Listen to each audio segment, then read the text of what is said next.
Es muy grato estar de nuevo con ustedes en Entérate de Caracol Internacional. Tema clave. No para esta campaña electoral. No, ni para la campaña presidencial. Es un problema del país que se está jugando la vida en la lucha contra la corrupción. Porque el contralor Edgardo Maya Villazón, vallenato, compositor, le fascina. Es un tema que definitivamente le deshace el corazón o se lo inflama, dependiendo de cómo quiera ver uno las cosas. Es un prestigioso e influyente abogado del Externado, de la Universidad Externado de Colombia. Hizo su bachillerato en el Gimnasio Moderno. Siempre ha tenido una mentalidad liberal, desde la del Gimnasio Moderno hasta la Universidad Externado de Colombia, y ha ocupado todos los cargos que realmente un hombre público puede llegar a aspirar. Él ha sido juez, ha sido magistrado auxiliar, ha sido de la Corte Suprema, ha sido magistrado del Consejo Superior de la Judicatura, ha sido procurador general de la Nación 8 años. Allá empezó realmente a hablar de la corrupción y ahora como Contralor General, termina su periodo el próximo mes de agosto, ha sido implacable. Y ha hecho una advertencia recientemente, y es que está Colombia al borde del abismo, así como suena. Estamos a punto de ser un Estado fallido, donde nuestra democracia, endeble, débil, se puede convertir en inviable. Bienvenido, Contralor.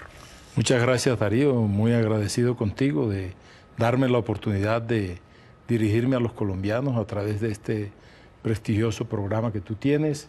Y desde luego, pues es un punto fundamental lo del que tú has tocado, y es el tema de la corrupción. El problema de la corrupción, como lo has dicho, es un problema estructural en la sociedad colombiana, no en el Estado, es en la sociedad colombiana. Que no confundamos que los corruptos y la corrupción está solamente en el Estado, sector público, sino en la sociedad colombiana. La sociedad colombiana ha tenido el azote de las mafias del narcotráfico y ahora tiene el azote de las mafias de la corrupción. Usted habla de incluso partido de los contratistas. Sí, yo creo que el Estado colombiano y la sociedad colombiana ha asistido hoy al decaimiento de los partidos, a la disolución de los partidos, al debilitamiento de los partidos, a la incredibilidad de la sociedad colombiana en los partidos. Y hay un partido que subsiste con toda la fortaleza, que es el partido de los contratistas.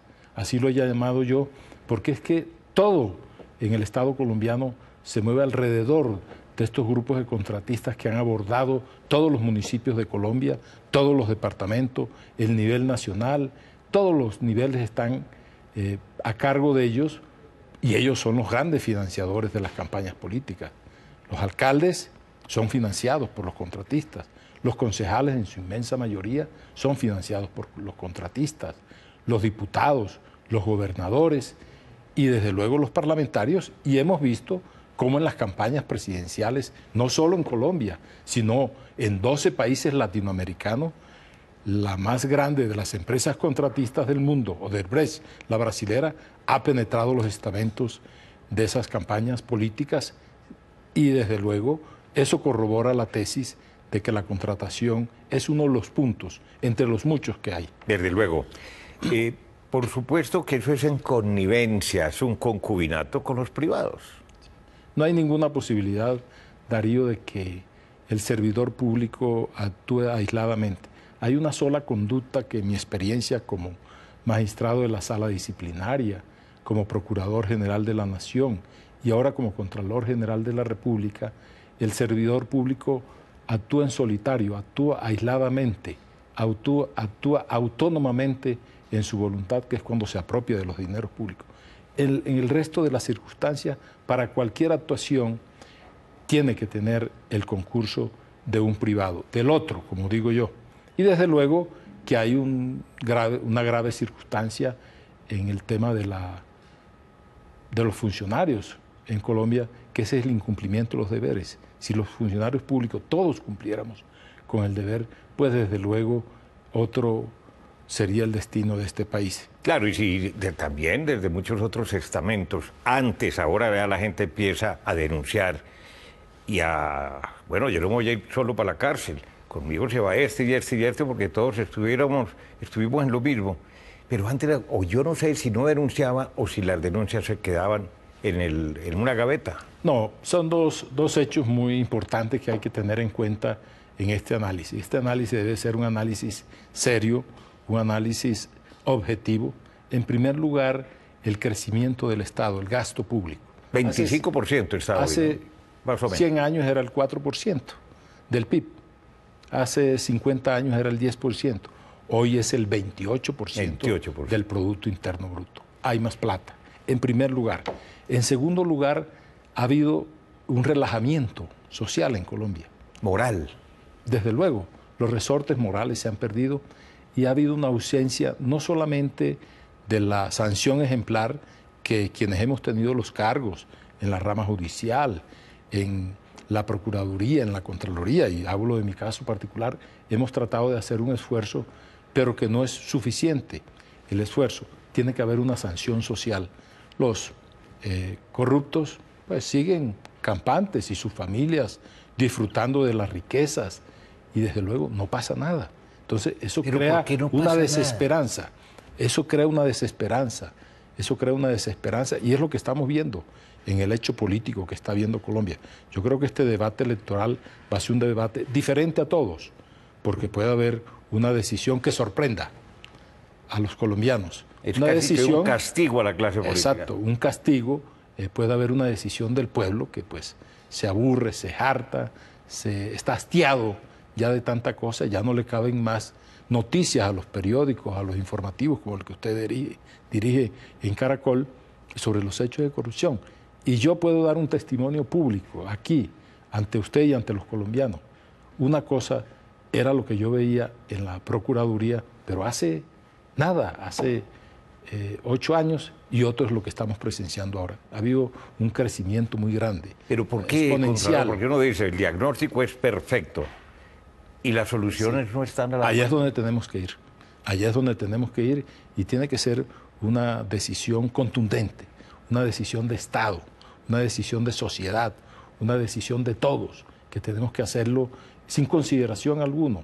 Caiga quien cayere y desde luego que haya pues el remordimiento no solo, sino disuadir eso. Hay que disuadir a la gente. Es que la gente llega a los cargos públicos y usted está viendo la edad promedia o promedio de las personas corruptas. No llegan a 40 años. Está por debajo de 40 años. Caso del gobernador de cualquiera. Le puedo poner 100 casos. El fiscal anticorrupción. Todos son personas que no llegan por el ansia, el deseo de hacer riqueza, de hacer dinero, pero en forma indebida. Lo que pasa con el contralor Edgardo Maya es que también pareciera que en Colombia el delito sí paga.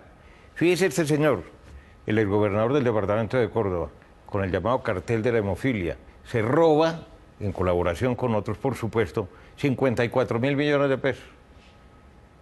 Si no es por los Estados Unidos, que nos advierten, y por la tarea de la Fiscalía, de la Contraloría y de la Procuraduría, eso lo embolataron durante mucho tiempo. Y finalmente llega un principio de acuerdo para devolver 4.000 millones y pagar efectivos 2 o 3 años de cárcel. Y el resto de la plata pues ya se la parrandea a la familia en Miami. Como lo manifestamos, lamentablemente la suma resulta ridícula ante el inmenso daño que se ha ocasionado, que en las cuentas de la Contraloría hoy va en 66.000 millones. Ese principio de oportunidad es muy importante para desarticulizar las organizaciones criminales. Es decir, así como se desarticulan esas organizaciones, es importante también que la sanción sea ejemplar. La sanción penal tiene que disuadir. El fiscal lo ha manifestado, el procurador lo ha manifestado, el contralor, en que hay que hacer una revisión sobre este tema de la punibilidad, de las sanciones que se imponen y de los mecanismos. Entonces, es algo que ha dado resultado, que lo tomamos de la legislación anglosajona de los Estados Unidos, pero que es necesario también revisar. Endurecer las penas. Sí, hay que buscar una forma, porque es que el ejemplo no es bueno. Para ser sincero, para ser franco, teniendo los buenos propósitos de la Fiscalía, de la Corte, de los jueces, de todos los colombianos que intervienen en eso, pero el ejemplo no es bueno. El ejemplo se ve, cunde el mal ejemplo, como diría la gente en la calle. Entonces hay que buscar unas formas de que la represión sea una represión que ejemplarice, que disuada, que desde luego hay unos avances, porque eso desarticula, como lo hemos visto, estas organizaciones criminales, estos carteles que se han desarticulado, pero hay que buscar también otras formas en que ejemplarice para la sociedad, para que disuada, para que persuada. Hombre, no hagamos esto porque nos va muy mal, porque lo que estamos viendo es que hagamos esto porque nos va muy bien. De acuerdo, completamente. Tiene que ser un propósito del Estado, un propósito de la sociedad toda. En unos segundos regresamos con el señor Contralor General de la Nación, Edgardo Maya Villazón.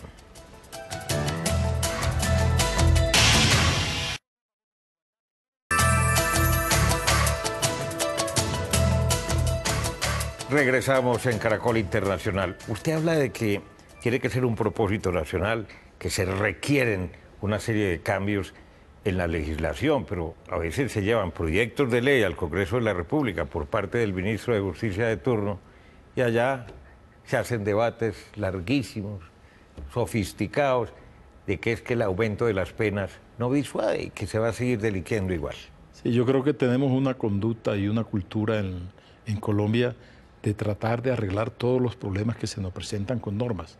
Y la norma no tiene la virtualidad ni la capacidad, en la mayoría de los casos, de arreglar los problemas. El problema no es de leyes. Yo creo que es de actitud. Es un problema de actitud, de ética, un problema cultural. El hombre por naturaleza no es corrupto. Tenga la sentencia, la seguridad de que no es así. No es corrupto el hombre. Pero, como decía algún filósofo, el hombre nace bueno y la sociedad se encarga de corromperlo. Eso es lo que sucede. Y realmente es un tema cultural. Un tema que se ha ido extendiendo, la mentalidad que se ha ido propagando, que ha estado pues ya muy en la estructura, ya no es coyuntural. Antes era coyuntural, exponencial, se presentaban los casos, hoy es estructural. Todos los temas, usted ve varios aspectos en una lucha denodada de la Fiscalía, de la Procuraduría, de la Contraloría, que no es suficiente. Las entidades, los órganos de control y el de investigación criminal no tienen la capacidad. Esto tiene que ser un gran acuerdo en donde los poderes del Estado, el Ejecutivo, el Legislativo, el Judicial, los órganos de control, los gremios, la sociedad en total, hagan un gran pacto para acabar con esto. Porque si no, el resultado sí va a ser grave. El resultado es que el Estado colombiano va a sufrir una tremenda desmoronamiento, que lo estamos viendo y la sociedad lo está viendo y la sociedad lo está sintiendo. Entonces, ese es el llamado que hay. Hagamos un pacto, hagamos un gran acuerdo en esta cosa y comprometámonos todos. Pero no valdría la pena que se comprometieran los candidatos a la presidencia también. Desde luego, que usted tiene que ver en los programas, que muchos ya los tienen editados, escritos, muy bien hechos, es decir, cuál es el tema, cuál es el compromiso. Yo voy a hacer una lucha frontal contra la corrupción. Pero entonces, en esas alianzas políticas, pues hay gente que está involucrada en casos de corrupción. Y hay herederos de casos de corrupción. De familias. De familias enteras. Hay departamentos capturados por familias, por una familia. Tiene departamentos capturados. ¿Y esos electorados por qué no se voltean y no? No, porque es que hay un tema real. Primero que todo, el 50% de los colombianos no le interesa. Pues ya están decepcionados, no le interesa. Y los otros que van, pues van con la prebendan, los llevan, la compra de voto. Hay distintas formas de comprar el voto, distintas maneras, no solo el material del dinero físico que se entrega, sino distintas formas. Entonces hay que hacer una reacción, es la invitación que hay. Es decir, yo como Contralor estoy en el deber de hacerlo y le agradezco esta oportunidad. Hombre, reaccionen contra eso, revérense contra eso. Griten contra por sus hijos, por el futuro de sus hijos, por sus nietos, por las generaciones venideras en nuestro país. Hay que hacerlo, Darío, hay que hacerlo y hay que hacerlo ya. Hay que hacerlo ya. Mañana es tarde. Ya, porque esto se está creciendo y se está alargando y eso lo está viendo usted, pues que maneja un medio de comunicación muy importante día a día. Eso es día a día. Mire, esto es a diario, estos son temas. Denuncias por aquí, denuncias por allá. Lo pongo a escoger 10 temas. 10 temas. El que escoja, yo le hago la hipnosis, le hago el análisis, le hago la descripción anatómica del caso. Entonces, pues el problema ya son soluciones, ya no más descripciones, una solución, ya no más discurso. Contralor, no debe ser también la reforma al sistema de regalías, Sí, a la forma como en este momento se todo distribuye. el sistema de contratación.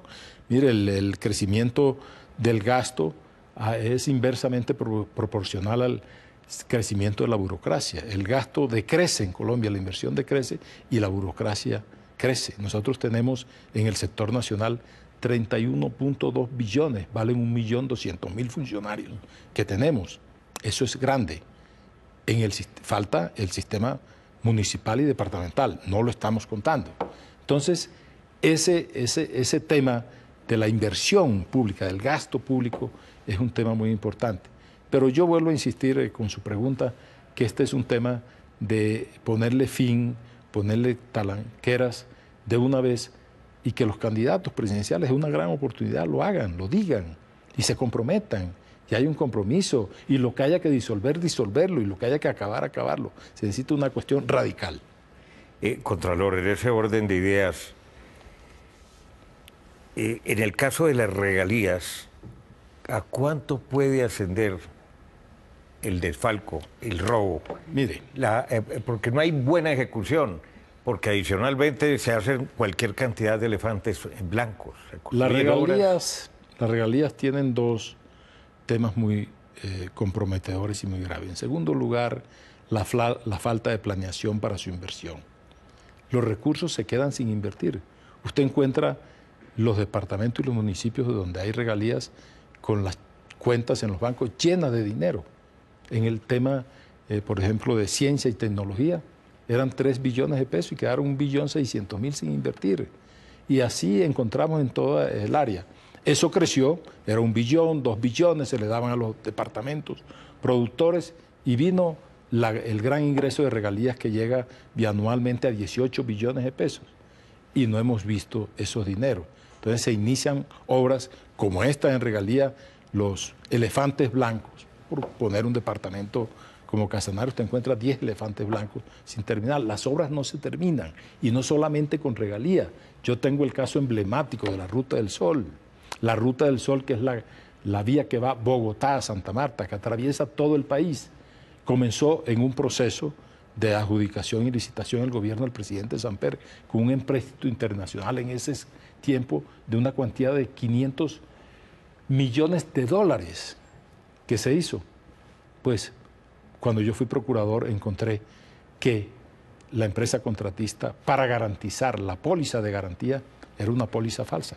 Hubo que decretar la caducidad del contrato. Entonces van 4 años el presidente Samper, van 4 años el presidente Pastrana. El presidente Uribe adjudica la obra de Odebrecht, 8 años y van 16. Encontramos que hubo unos sobornos por 6.5 millones de dólares confesados por el viceministro que recibió la plata. García. Se termina el contrato de mutuo acuerdo por el hecho de corrupción tan grande. Esa es la vía que va de Puerto Salgar a San Roque Cesar, aproximadamente entre 400 y 500 kilómetros. Van 24 años. Y la vía, el sector que va de San Roque a la Y de Ciénaga y la intersección Valledupar, Carmen de Bolívar, entregada a otra empresa italiana, por otros 400 y pico, son 997 kilómetros. Llevamos 24 años y no lo hemos visto. Esa está a puertas de decretarse la caducidad del contrato. No. Entonces, y así podríamos seguir enumerando una detrás de otra, en todos los sectores. Por eso le digo, escoja tema. Claro. Escójame el tema que quiera, en el sector que quiera. Donde de usted educación, apriete, de salud, en donde apriete. Sale la pus. Ya regresamos al último segmento con el Contralor Edgardo Maya Villazón.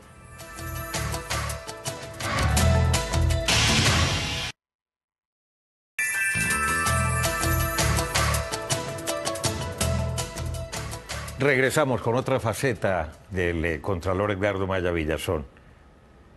¿Para usted qué es un vallenato? Hombre, yo creo que tengo el privilegio de ser de la región donde está la música más hermosa del mundo. La música vallenata es el relato, es la crónica de la vida diaria que han hecho los compositores. Y además es un valor cultural que tenemos nosotros que se ha expandido por toda la nación y por todo el territorio. Y tenemos pues unos grandes escultores y exponentes como Rafael Escalona, como Leandro Díaz, los hermanos Zuleta, Enrique Pumarejo, los hermanos Zuleta, Jorge Oñate, Iván Villazón, todos los nuevos vallenatos que hay hoy en día, como Jorge Celedón, Silvestre Dangond, todos. En fin, sería interminable. ¿Usted se emociona cuando escucha un vallenato? Sí, me gusta el vallenato. ¿Toca algún instrumento? No, pero canto. El vallenato pero adicionalmente compuso el privilegio. Sí, desde luego que hemos compuesto vallenato, canto vallenato. Es la música de mi tierra. Tenemos música propia, que es un gran valor y además tiene una cultura muy hermosa, muy linda y una tradición de más de 100 años. Una curiosidad, ¿el vallenato se baila? En principio no. En principio el vallenato, hay dos cosas irónicas, Darío. En el Club Valledupar estaba prohibido llevar el acordeón por estatuto, hace 50, 60 años, hace 60 años más o menos, en primer lugar. Y en segundo lugar, la parranda era eso, escuchar la música, escuchar el relato, el origen de la crónica. Por eso García Márquez definió a 100 años de soledad como un vallenato de más de 300 páginas. ¿Y es verdad? Es cierto. Es cierto. ¿Y fuera del vallenato no hay salvación? No, claro. ¿Le gusta? Sí, desde luego tenemos la música andina, es una música linda, la música de guitarra es muy linda, la música del tiple, las sabanas de Bolívar tiene la música de banda, el llano pues tiene también su cultura musical muy importante. Este es un país rico musicalmente, de mucha riqueza. Y desde luego pues que hay innovaciones de la música clásica y otras cosas que también cultiva uno, pero esencialmente lo de la tierra. Pero ahí lo tienen ustedes de pies a cabeza. Una cosa es el Contralor en su papel de fiscalización, de perseguir a los delincuentes, y otra cosa es el alma que lleva por dentro, el sentimiento, la sensibilidad de un auténtico vallenato. Muchas gracias, Contralor. Muchas gracias a usted, Darío. Y recuerden que ustedes pueden seguirnos en Twitter a través de nuestra cuenta @enteratecaracol. También puede escribirnos a través del correo electrónico enterate@caracoltv.com.co. Visite nuestra página web www.noticiascaracol.com/entérate. Allí podrá acceder a todos nuestros capítulos completos y los espero como siempre la próxima semana.